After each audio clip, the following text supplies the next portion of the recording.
বৃহস্পতিবার সুপারিবাগানস্থিত দশরথ দেব স্মৃতি ভবনে ত্রিপুরা উপজাতি ওয়েলফেয়ার রেসিডেন্সিয়াল এডুকেশন ইনস্টিটিউট সোসাইটির উদ্যোগে ৫তম রাজ্য স্তরের একলব্য মডেল আবাসিক স্কুলের সাংস্কৃতিক ও সাহিত্য উৎসব এবং কলা উৎসব অনুষ্ঠিত হয়। আজকের এই উৎসবে মোট ৬টি একলব্য স্কুলের ছাত্রছাত্রীরা অংশগ্রহণ করেন। তাদের থেকে যারা নির্বাচিত হবে তারা জাতীয় স্তরে অংশগ্রহণ করবে। আজকের এই অনুষ্ঠানে উদ্বোধক হিসাবে উপস্থিত ছিলেন আদিবাসী কল্যাণ দপ্তরের মন্ত্রী বিকাশ দেববর্মা। তাছাড়াও উপস্থিত ছিলেন রেসিডেন্সিয়াল এডুকেশন ইনস্টিটিউট সোসাইটির অধিকর্তা নগেন্দ্র দেববর্মা সহ অন্যান্যরা। Bureau report, Tripura news 8। সব সাংবাদিক বন্ধুদেরকে আজকে আমাদের দশরথ ভবনে আমাদের সাংস্কৃতিক উৎসব হচ্ছে।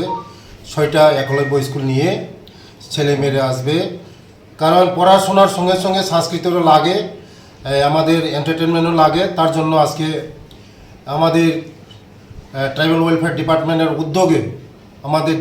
উদ্যোগে, টিআরআই ডিপার্টমেন্টের উদ্যোগে আমরা আজকে এই দশরথ ভবনে সাংস্কৃতিক অনুষ্ঠান করছি। ৬টা স্কুলে পার্টিসিপেট করবে ছেলেমেয়েরা।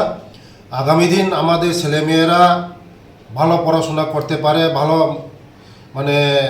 আরও মনোযোগ দিয়ে তাদের পড়াশোনা আরও ভালো করতে পারে। দেশের জন্য আমাদের ছেলেমেয়েরা দেশের ভবিষ্যৎ। আগামী দিন আমাদের যারা একলব্য স্কুলে পড়াশোনা করছে তারা আগামী দিন তাদের যে ভবিষ্যৎটা গড়ে তুলতে পারে, ভালো গড়তে তুলতে পারে। তার জন্য এন্টারটেনমেন্টও লাগে, খেলাধুলো লাগে। আগামী 30 তারিখ আমাদের সব স্কুল আমরা স্পোর্টস যে আইটেমগুলি এটা আপনারা জানা হবে।